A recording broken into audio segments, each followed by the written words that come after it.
Welcome, guys, to John's Football Channel. I would like to take an opportunity in this video to actually mention and actually have a look at the Portugal squad going into this World Cup. For me personally, I actually support Portugal, and obviously I'm supporting South Africa. So we'll take a look at both and have a small analysis on them. But yeah, the purpose of the video is actually to look at Portugal's squad and actually see, for one, how far do you think we can actually go? Two, who is our main lineup gonna be? And then three, who actually is gonna play cover to the team that is actually in the starting lineup, who will be there in case something goes wrong, and who can we actually trust and who can we rely on from the bench to actually make a difference. So let's get into this video. So let's start off with the goalkeepers. Obviously we have Diego Costa and José Sá. Between the two, let me know down below who do you guys see. What would you guys' goalkeeper be for this tournament in terms of supporting Portugal? Me personally, I would actually go with José Sá. The only main reason why I would go with José Sá is because he's been in the Premier League. Although he is older, he is 32. But for goalkeepers, there's not much. Age doesn't play much of effect in terms of for goalkeepers at that age. So hence why I'm more in the corner of going with José Sá than Diego Costa. Just for the fact that he's been around the block. He's been in the Premier League. He has a bit of know-how in terms of getting the results, and what is required of him in terms of the highest level. Let me know if you guys agree. What other talking points would you have towards Diego Costa that overtake José Sá in order to be one of the main men as goalkeepers for Portugal? And then if you look at the right backs, it's quite interesting that we have quite a few right backs in the squad. The likes of Matheus Nunes, the likes of João Cancelo, the likes of Nelson Semedo, and the likes of Dario Dalot. We know that they're very decent right backs. It's going to be very, very difficult to actually distinguish who deserves to be the number one. So personally, what I did was I took a look at, obviously, Semedo has played on the left before, as well as Dalot. But I've seen Dalot play recently, played a lot more games than Semedo in terms of playing the left back for Portugal. So for the purpose of this video, I've actually put Dalot as a left back, and then left Nelson Semedo, Matheus Nunes, and João Cancelo as the right backs for this video. So if we had to look at the three players, we know João Cancelo is a bit older than the rest of them. João Cancelo right now is 32 years old. Nelson Semedo is also 32, so they're the oldest players. Matheus Nunes is 27. So Nunes wouldn't be the worst player to play because we know he has played with for Man City. He also knows what it actually is required of him at the highest level. But I think in terms of João Cancelo, I think João Cancelo hasn't done the worst for us in terms of playing that position. He's played for Portugal for quite some time, compared to Matheus Nunes. Nelson Semedo, we also know he's been there. He's been around the block for Portugal.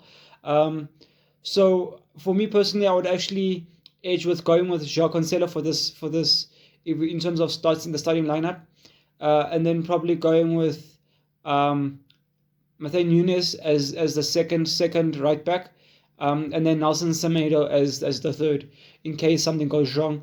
We're able to put him either the right back in case we need him there, or left back as well in case something goes wrong on that side as well.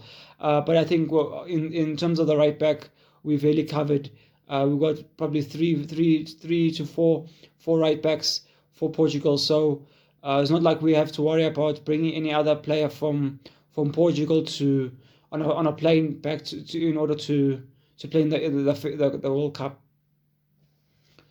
And then if we take a look at the centre backs, I went with, obviously there's Ruben Diaz, there's Arejo, there's Inaso. Those are the three centre backs that I've went with in terms of them playing. I think obviously for me personally, I would obviously go with Ruben Diaz. We know he played at Man City as the highest level. We know he played for Portugal for some time as well. If we look at his age, he's only 29, so he's on his way to a decline. But right now he's at his prime. He's one of his prime years. So I don't think why there shouldn't be any reason why we shouldn't play him in this Portugal squad. And then if we look at obviously if we take a look at Arojo, he's very, very new for Portugal, but he's up there. He is his age is 24, so he's fairly young. Not to say that we should go with age in terms of defining factor how good he is, but we haven't necessarily seen him play a lot of games for Portugal. So it is definitely an opportunity to see him play. But I think if we're going to have to go with our safe options and ensure that we don't actually mess around and actually ensure that we do a decent job, we should actually keep it fairly simple and straight to the basics. We also know Inacio also is 24 years old. So not much you can say between the two of them. But I think there's been a bit more noise to Inacio how good he is. We know he's played at Sporting, which is not the best level to play at, but we know that Benfica's there. We know there's Porto there. There's Braga. It's a very competitive competition and league. So I think he would also, to an extent, know how to play and know how to get the best out of himself and actually know how to deal with pressure, especially at the World Cup. There's going to be a lot of pressure. There's a lot of fans looking at you and showing that you're the best that there is for your team in your position. So I think we should go with Ruben Diaz and Inacio as the two main centre backs. And in case something goes wrong, we can play Araujo as one of the centre backs that decides to probably gets an injury or is not fully fit to play that game. So I think we'll play him Araujo as cover. And then if we take a look at the left backs, we obviously have Mendes, we have Diego Dalot, we have Renato Vega for that position. So there's another three defenders, three left backs. So we're also fairly covered in that position. But obviously our main left back for this would be Mendes. That is his natural position. We play him there. We know he is very young, but we know what he has done recently with PSG. When I think it is his second Champions League final win. Not to say that just because you win 2 Champions League finals it means you know everything. It's not the case. But I think in order for you to get 2 Champions League wins under your belt, you need to surely be doing something right to be up there. He's very, very young. If we look at how old he is, he's 23 years old. So we know that he has a lot more to still learn in this competition and in terms of his career. But I think right now we can't really put a fault wrong at him. But I think if the manager is probably not 100% sure, then we probably I would personally go with Dalot in that position. We know that we're playing very, very easy group games, not the most hardest teams to actually overcome.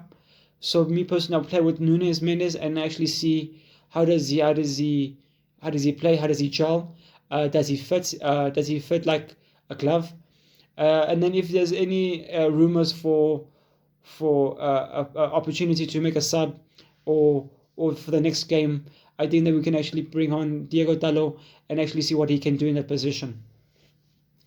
And then we have Renato Vega as cover in case something happens. And that's basically the defense done. We're probably going with a 4-3-3 for our formation. And then if we take a look at the midfield, we obviously know we have Ruben Neves, we have João Neves, we have Vitinha, we have Bernardo Silva, we have Bruno Fernandes. Now this is also very difficult to predict who deserves to be in the main team. Obviously, I've left some. I think there's Palhinha is also another midfielder that we could actually put in the squad and in this video. But for now, I think I mentioned just the main guys. The top main players that most likely will definitely be playing. Not to say that Palhinha won't, but I think out of everyone, these are the main guys definitely that will be starting. So now we have Ruben Neves, João Neves, Vitinha, Bernardo Silva, Bruno Fernandes. Obviously, we're most likely going to go with 2 CDMs or two engines and then 1 cam. So obviously I think Bernardo Fernandes will have to be the cam. He will definitely be starting that position. And then it is a question of who do we go with behind him. We know that Ruben Neves is fairly experienced. We know he's been around the block for some time. He is 29 years old, so he's also in his prime. And now it is a question of who can we put alongside him.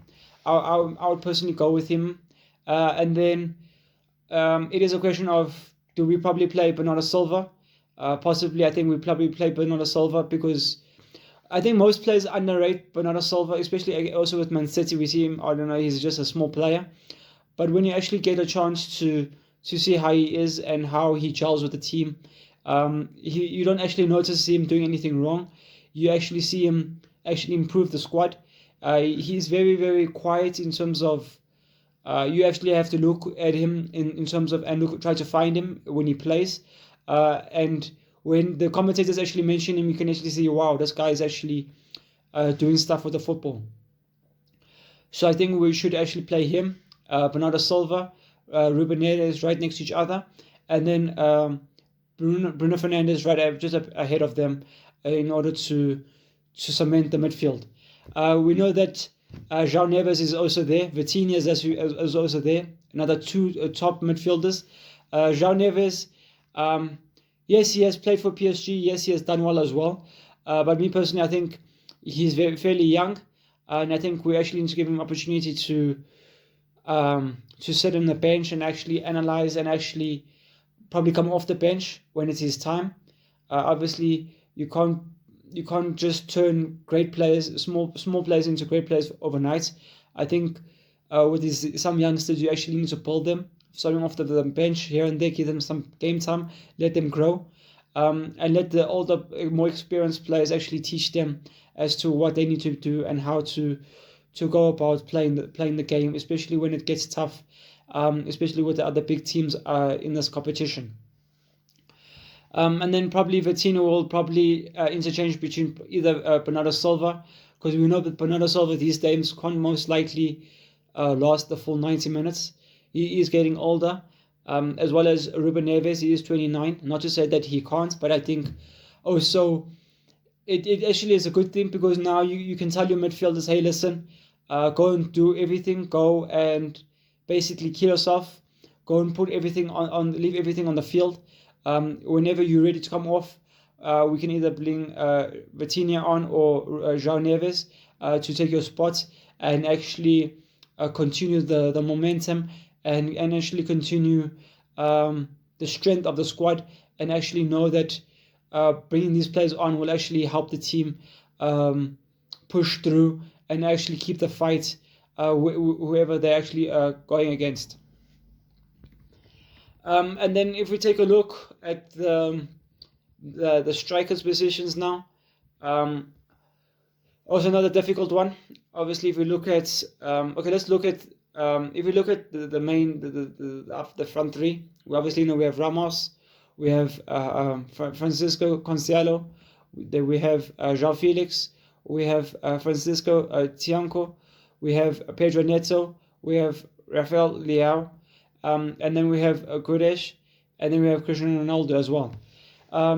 So let's start off with the wingers.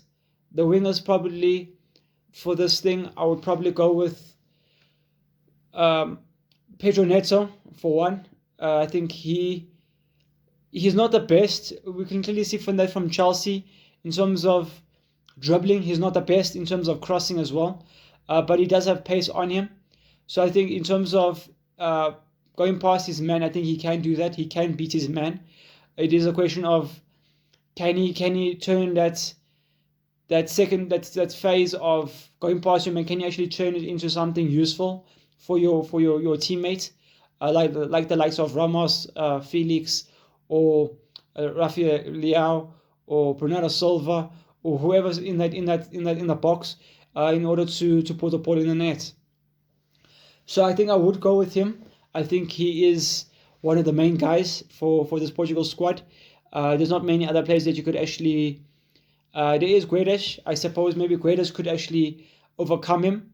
But I think Guedes also plays more on the left wing than compared to the right, as well as Neto. But I think Neto is currently more accustomed to the right wing than the left. And then also Rafael Leao is also more left than right. So I think Neto will probably have that position on lock. And I think it will only be a question of Rafael Leao against Guedes in terms of who is the best player to actually play in that position. Rafael Leao, we obviously know he's quite young. Not to say that he's inexperienced. We know that I think he's currently playing at AC Milan. He has done a decent job playing there. We know that his form has dropped over the first couple of years that he's been playing. Not to say that it has dropped dramatically, but we know that it's not where he used to be. Rafael is currently 26 years old, the same age as Pedro Neto. So they are fairly young players. You would think Pedro Neto is a bit older. He looks a bit older than he actually is. But I think Pedro Neto definitely has that spot taken down. Guedes, obviously, he's more experienced. He is 20. I think he's 29 years old. If you take a look, Guedes is 29 years old, and I think he would be actually probably the better player to actually play over Rafael Leao in that position. I think when we have seen Guedes play, he actually playing a decent thing at times. I don't think he has been in the Portugal squad very often. So it is a question of now that he's in, does he actually take the reins? Does he actually just obviously cement the starting lineup position? It is a question. Let me know down below what you guys think. But me personally, I think I would go with Guedes. I think he's a decent player. I think he has obviously more experience than Rafael Leao. And I think Rafael Leao also has a bit more pace on him. I think we can, and he's young, I think we can actually bring him in the second half and actually utilize his explosiveness in the second half of the game as a bench boost and a super sub basically. And then all the other players, I think the likes of Francisco Conciliao, we can probably bring him from the bench. João Felix as well is a bit tricky. I think João Felix can actually take. It is a question: can you play him as a centre forward, as a striker, just probably behind Ramos or Ronaldo, or can we probably have him playing second fiddle to Bernardo Silva when Bruno Fernandes it does become tired or has an injury? Can we have him as the player we look at to actually take the opportunity to actually play if Bruno Fernandes doesn't have the opportunity to play the game? And then Trincao, I think also is another player where he's fairly young, and I think he can also come off the bench, especially in the smaller games where we don't have much pressure. When we have the game under wraps, I think we can actually give opportunities to these young players and actually have them grow into this World Cup and actually have an idea of what needs to be done and how they can actually grow and actually develop into top ballers going into this competition. And then obviously up front, guys, let me know down below. I've had this debate among other friends, but with Cristiano Ronaldo, do you think he deserves to actually keep starting for us? I know it sounds harsh, knowing what he has done for his country, for his teams that he has played with. But now that he is at 41 years old, does he actually deserve to start? Should he start? I think the only problem with Cristiano Ronaldo at times is he wants to take every free kick. He probably wants to take, not to say he wants to take off all the corners, but I think the main thing is the penalties and the free kicks. I think that's what irritates some players and some fans as well, because sometimes we have seen that he's not the best free kick taker at times. He normally overhits it, and I think it doesn't always work out the way he thinks it's gonna. So I think hence why that's the only thing I would say if we need to change something about Ronaldo is just to have some form of giving the reins to the newer generation and actually giving them the opportunity to actually take the chance and actually develop themselves and actually have the opportunity to take their own free kicks now and actually move away from Ronaldo now and give him opportunity to make the process fairly smooth and simple by here and there giving opportunity to other players in order to take the responsibility to actually get the goals for the team. But if apart from that, I actually would keep him in the squad. I think between him and Ramos, I think I would personally, it's either we can do it both ways. Either Ronaldo comes off as from the bench, or we play him from the get-go. Obviously, he would be that kind of player like a Higuain, like a Giroud, like a Benzema. They wouldn't have much pace, but you best believe you make a mistake, they'll be on it. The nice thing about Cristiano Ronaldo and all these experienced players, they don't need to overwork themselves. They know more or less where the ball will fall, and how to get the ball to themselves, and what needs to be done, what positions to attack, and actually what positions to look out for in order to punish the opposition. So hence for that, I would actually say we should stick with Cristiano Ronaldo and actually keep playing. It is a question of can he play? How long can he play for?